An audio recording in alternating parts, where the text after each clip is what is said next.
ক্ষোভের আগুনে জ্বলছে তুরস্কের ঐতিহাসিক শহর ইস্তাম্বুল। হযরত মুহাম্মদ সাল্লাল্লাহু আলাইহি ওয়াসাল্লাম ও মুসা আলাইহিস সালামকে চিত্রিত করে ব্যঙ্গাত্মক ছবি প্রকাশের প্রতিবাদে সাধারণ মানুষের স্লোগানে উত্তাল রাজপথ।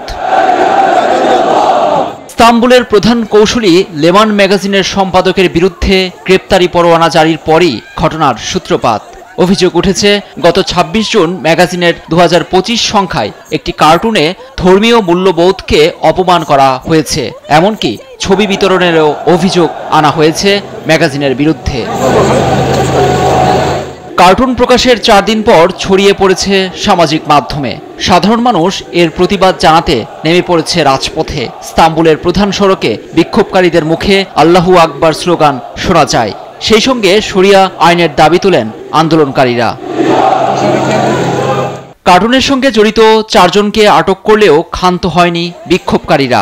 বিক্ষুব্ধ জনতার উপর কাঁদানে গ্যাস ও রাবার বুলেট ছুড়ে ছত্রভঙ্গের চেষ্টা করে পুলিশ। সহিংসতার অভিযোগে আটক হন বেশ কয়েকজন।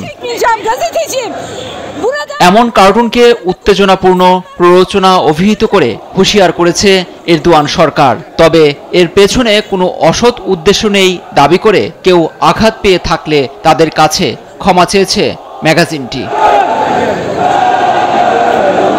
লুৎফর কবির, নিউজ ডেস্ক, দেশ টিভি।